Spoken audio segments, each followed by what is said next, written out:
અકસ્માતના સમાચાર અમદાવાદમાંથી સામે આવી રહ્યા છે। અમદાવાદના ગોતા બ્રિજ પાસે એએમટીએસે સર્જ્યો છે અકસ્માત। જી હા, ભયાનક અકસ્માતની ઘટના સીસીટીવી કેમેરામાં કેદ થઈ છે।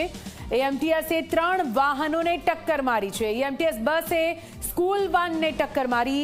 અકસ્માતની ઘટનામાં 6 જેટલા લોકો ઇજાગ્રસ્ત થયા છે। બસ ચાલકને લોકોએ પોલીસના હવાલે કર્યો।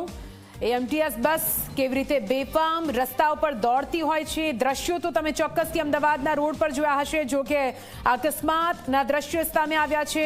સીસીટીવી ફૂટેજ ટીવી સ્ક્રીન પર પૂરપાટ ઝડપે આવતી આ એએમટીએસ બસ કેવી રીતે આગળ ઉભેલી વાન સહિત 3 જેટલા વાહનોને ટક્કર મારી દે છે। આ સમગ્ર ઘટનામાં 6 જેટલા લોકો ઇજાગ્રસ્ત થયા છે। હાલ તો ઇજાગ્રસ્તોને સારવાર આપવામાં આવી રહી છે। ગોતા બ્રિજ પાસેની આ ઘટના છે। તો આપને બે અલગ અલગ દ્રશ્યો બતાવી રહ્યા છે। એક તરફ સીસીટીવી ફૂટેજ અને બીજી તરફ અકસ્માત બાદ આ એએમટીએસ બસની હાલત જુઓ। અને આ હાલત, આ તસવીર પરથી આપણે અંદાજો લગાવી શકીએ છીએ કે આખરે કેટલી જોરદાર આ ટક્કર હશે। અહીંયા વાત એ પણ છે કે સ્કૂલ વાનને આ બસે ટક્કર મારી છે। રિક્ષા સ્કૂલ વાન સાથે એક કારને જોરદાર ટક્કર વાગી। આ રિક્ષા તેમજ અન્ય વાહનો જગ્યા પર ઉભેલા હતા અને તેના કારણે કોઈ જાનહાનિના સમાચાર નથી, પણ હા 6 જેટલા લોકો ગંભીર રીતે ઇજાગ્રસ્ત થયા છે। જો આ સમગ્ર ઘટનામાં કોઈ જાનહાનિ થઈ હોત તો આખરે એએમટીએસ તેની જવાબદારી લેત કે કેમ, તે સૌથી મોટો સવાલ ઉઠી રહ્યો છે। આપ જો એએમટીએસ બસ કેવી રીતે બેફામ રસ્તા પર દોડી રહી છે। હવે આ સમગ્ર મામલે પોલીસ પણ તપાસ હાથ ધરી રહી છે કે આખરે કેવી રીતે આ અકસ્માત સર્જાયો છે। ડ્રાઈવરની બેદરકારી હતી, ડ્રાઈવરની લાપરવાહી હતી કે પછી બસની બ્રેક ફેલ થવાથી આ પ્રકારની ઘટના ઘટી છે, તેને લઈને પોલીસ પણ કરી રહી છે તપાસ।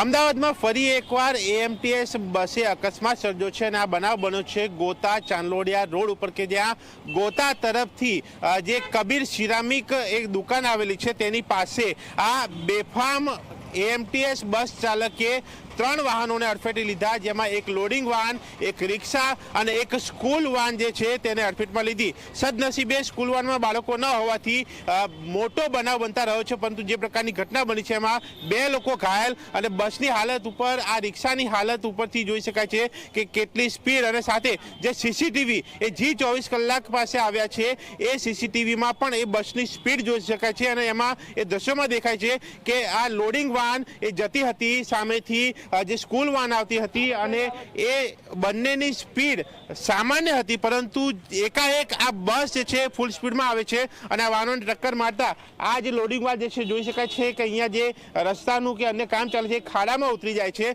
અને સૌથી વધારે નુકસાન એ સ્કૂલ વાનને અહીંયા થતું એ સીસીટીવીમાં થતા અકસ્માતમાં નજરે પડે છે। સ્થાનિકો અહીંયા આપણી સાથે છે, તેમની સાથે પણ આપણે વાત કરીશું। જે ભાઈ આમાં ભોગ બનના છે તેમની સાથે પણ વાત કરીશું। આપ કયું વાહન ચલાવતા હતા? કેરી, સુપર કેરી।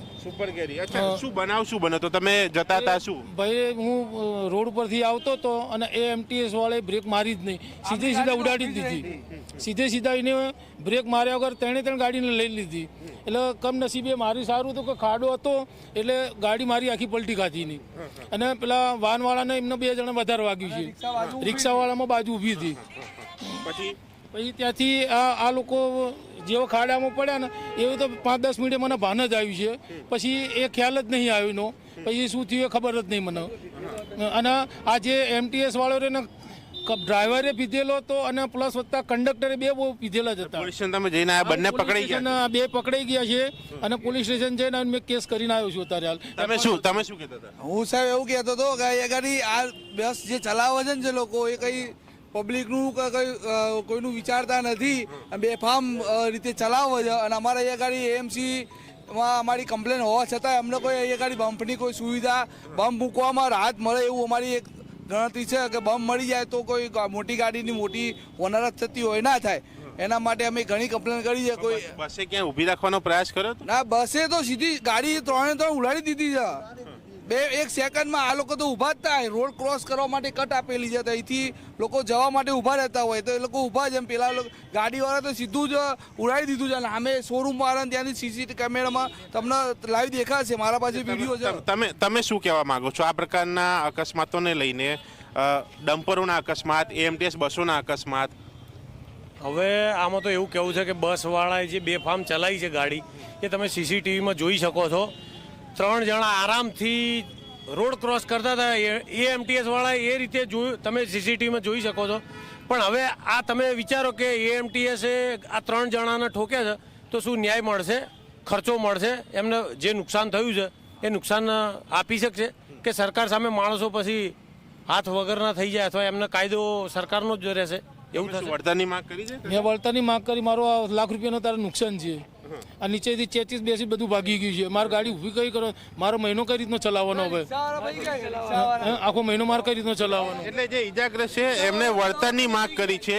આ જે લોડિંગ વાન જે છે એને નુકસાન, એ સામાન્ય નુકસાન, એ રિક્ષાને નુકસાન. અને અહીંયા આગળ જે છે, અહીંયા આપણે બતાવી રહ્યો છું કે આ જે નીચે જે આ બસના કાચ પડેલા છે, એ કાચની બાજુમાં આ જે રિક્ષા પડેલી, અને અહીંયા આગળ જતા પણ એ અહીંયા દ્રશ્ય જે આપને બતાવી રહ્યો છું કે એ અકસ્માત કેવો હોઈ શકે છે. અહીંયા જોઈ શકાય છે આ જે રોડ ઉપર જે સામેની તરફ જે છે એ વાન પડેલી છે, એ અહીંયાથી ખસેડીને ત્યાં લઈ જવામાં આવી છે, પરંતુ એ વાન જે છે તેને સૌથી વધારે નુકસાન જે છે એ થયું છે. એ ચાલક ઘાયલ થતાં તેને હોસ્પિટલ ખસેડવામાં આવ્યો છે. અને આ સમગ્ર ઘટના, આ જે દુકાન એ તેના સીસીટીવી જોઈ શકાય છે, તેની અંદર એ ઘટના કેદ થઈ છે. અને એ સીસીટીવી ઉપરથી સ્પષ્ટપણે દેખાય છે કે બસ ચાલકે ક્યાંય પણ બ્રેક મારવાનો પ્રયાસ નથી કર્યો. બેફામ એની સ્પીડ અને એકાએક ટક્કર કે જેના કારણે આ 3 વાહનો એ એએમટીએસ બસની અડફેટમાં આવે છે,